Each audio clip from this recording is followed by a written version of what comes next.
ഈശോ മിശിഹായ്ക്ക് സ്തുതിയായിരിക്കട്ടെ. എല്ലാവരെയും പുതിയൊരു പ്രഭാതത്തിലേക്ക് ക്ഷണിക്കുന്നു.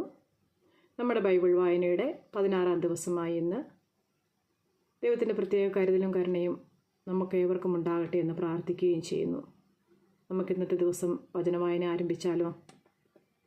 വിശുദ്ധ മത്തായി ശ്ലീഹ അറിയിച്ച സുവിശേഷം അദ്ധ്യായം 16. കാലത്തിൻ്റെ അടയാളങ്ങൾ.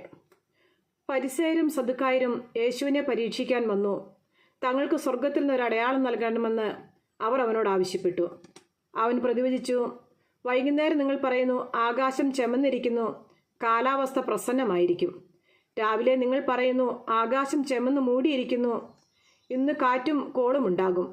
ആകാശത്തിൻ്റെ ഭാവഭേദങ്ങൾ തിരിച്ചറിയാൻ നിങ്ങൾക്ക് കഴിയുന്നു, എന്നാൽ കാലത്തിൻ്റെ അടയാളങ്ങൾ തിരിച്ചറിയാൻ നിങ്ങൾക്ക് കഴിയുകയില്ലേ? ദുഷിച്ചതും അവിശ്വസ്തവുമായ തലമുറ അടയാളം അന്വേഷിക്കുന്നു. യോനായുടെ അടയാളമല്ലാതെ മറ്റൊരടയാളവും അതിന് നൽകപ്പെടുകയില്ല. അനന്തരം അവൻ അവരെ വിട്ടുപോയി. ഫരിസേയരുടെയും സദുക്കയരുടെയും പുളിമാവ്. മറുകരയിലേക്ക് പോകുമ്പോൾ അപ്പം എടുക്കാൻ ശിഷ്യന്മാർ മറന്നിരുന്നു. യേശു പറഞ്ഞു, ശ്രദ്ധിക്കുവിൻ, ഫരിസേയരുടെയും സദുക്കയരുടെയും പുളിമാവിനെ സൂക്ഷിച്ചുകൊള്ളുവിൻ. നാം അപ്പമൊന്നും എടുക്കാത്തതുകൊണ്ടായിരിക്കാം എന്നവർ പരസ്പരം പറഞ്ഞു. യേശു ഇതറിഞ്ഞ് അവരോട് ചോദിച്ചു, അല്പവിശ്വാസികളെ, അപ്പമില്ലാത്തതിനെപ്പറ്റി നിങ്ങൾ പരസ്പരം സംസാരിക്കുന്ന എന്തിന്? നിങ്ങൾ ഗ്രഹിക്കുന്നില്ലയോ? 5000 പേരുടെ 5 അപ്പം നിങ്ങൾ ഓർമ്മിക്കുന്നില്ലേ?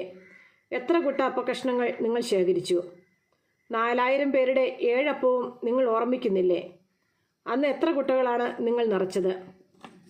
ഞാൻ അപ്പത്തെപ്പറ്റിയല്ല സംസാരിച്ചതെന്ന് നിങ്ങൾ മനസ്സിലാക്കാത്തത് എന്തുകൊണ്ട്? ഫരിസേയരുടെയും സദുക്കരുടെയും പുളിമാവിനെ സൂക്ഷിച്ചു കൊള്ളുവീൻ.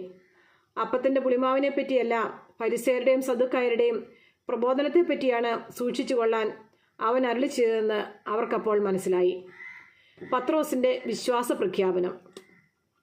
യേശു കേസറിയ ഫിലിപ്പി പ്രദേശത്ത് എത്തിയപ്പോൾ ശിഷ്യന്മാരോട് ചോദിച്ചു, മനുഷ്യപുത്രൻ ആരെന്നാണ് ജനങ്ങൾ പറയുന്നത്?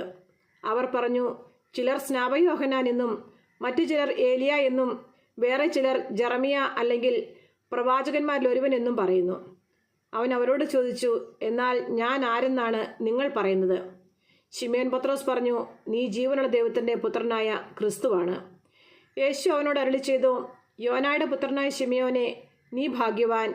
മാംസരക്തങ്ങളെല്ലാം സ്വർഗസ്ഥനായ എൻ്റെ പിതാവാണ് നിനക്കിത് വെളിപ്പെടുത്തി തന്നത്. ഞാൻ നിന്നോട് പറയുന്നു, നീ പത്രോസാണ്.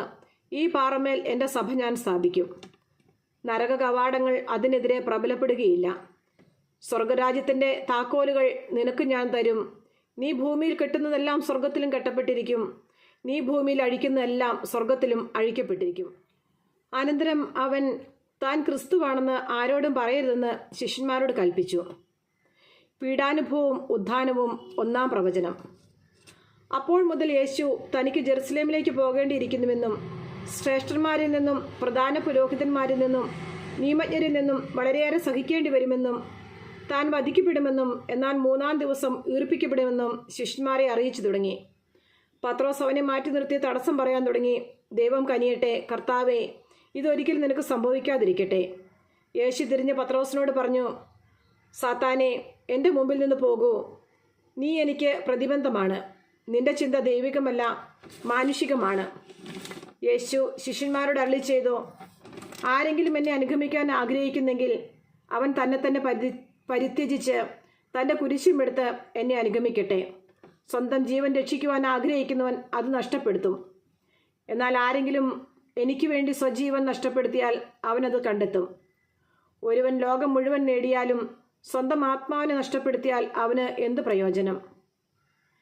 ഒരുവൻ സ്വന്തം ആത്മാവിന് പകരമായി എന്തു കൊടുക്കും? മനുഷ്യപുത്രൻ സ്വപിതാവിൻ്റെ മഹത്വത്തിൽ തൻ്റെ ദൂതന്മാരോടൊത്ത് വരാനിരിക്കുന്നു. അപ്പോൾ അവൻ ഓരോരുത്തർക്കും താന്താങ്ങളുടെ പ്രവൃത്തിക്കനുസരിച്ച് പ്രതിഫലം നൽകും. മനുഷ്യപുത്രൻ തൻ്റെ രാജ്യത്തിൽ വരുന്നത് ദർശിക്കുന്നതിന് മുമ്പ് ഇവിടെ നിൽക്കുന്നവരിൽ ചിലർ മരിക്കുകയില്ലെന്ന് സത്യമായി ഞാൻ നിങ്ങളോട് പറയുന്നു. നമ്മുടെ കർത്താവായ യേശു മിശിഹായ്ക്ക് സ്തുതി. സങ്കീർത്തന പുസ്തകത്തിലുള്ള വായന അദ്ധ്യായം 16. ദൈവം എൻ്റെ അവകാശം. ദൈവമേ, എന്നെ കാത്തുകൊള്ളണമേ. ഞാൻ അങ്ങിൽ ശരണം വെച്ചിരിക്കുന്നു. അവിടുന്നാണ് എൻ്റെ കർത്താവ്. അങ്ങിൽ നിന്നല്ലാതെ എനിക്ക് നന്മയില്ലെന്ന് ഞാൻ കർത്താവിനോട് പറയും. ലോകം വിശുദ്ധരെന്ന് കരുതുന്ന ദേവന്മാർ നിസ്സാരരാണ്. അവരിൽ ആനന്ദം കൊള്ളുന്നവർ അഭിശപ്തരാണ്. അന്യദേവന്മാരെ അനുഗമിക്കുന്നവർ തങ്ങളുടെ ദുരിതം വർദ്ധിപ്പിക്കുന്നു. ഞാൻ അവർക്ക് രക്തം കൊണ്ട് പാനീയബലി അർപ്പിക്കുകയില്ല. ഞാൻ അവരുടെ നാമം ഉച്ചരിക്കുകയില്ല. കർത്താവാണ് എൻ്റെ ഓഹരിയും പാനപാത്രവും. എൻ്റെ ഭാഗധേയം അവിടുത്തെ കരങ്ങളിലാണ്. അഭികാമ്യമായ ദാനമാണ് എനിക്ക് അളന്നു കിട്ടിയിരിക്കുന്നത്. വിശിഷ്ടമായ അവകാശം എനിക്ക് ലഭിച്ചിരിക്കുന്നു. എനിക്ക് ഉപദേശം നൽകുന്ന കർത്താവിനെ ഞാൻ വാഴ്ത്തുന്നു. രാത്രിയിലും എൻ്റെ അന്തരംഗത്തിൽ പ്രബോധനം നിറയുന്നു. കർത്താവ് എപ്പോഴും എൻ്റെ കൺമുമ്പിലുണ്ട്.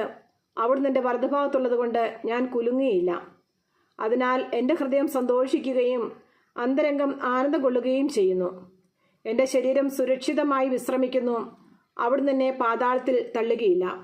അങ്ങയുടെ പരിശുദ്ധൻ ജീർണിക്കാൻ അനുവദിക്കുകയുമില്ല. അങ്ങ് എനിക്ക് ജീവന്റെ മാർഗം കാണിച്ചു തരുന്നു. അങ്ങയുടെ സന്നിധിയിൽ ആനന്ദത്തിൻ്റെ പൂർണ്ണതയുണ്ട്. അങ്ങയുടെ വലതുകൈയിൽ ശാശ്വതമായ സന്തോഷമുണ്ട്. ദൈവമേ, സ്തുതിക്ക് യോഗ്യമാകുന്നു.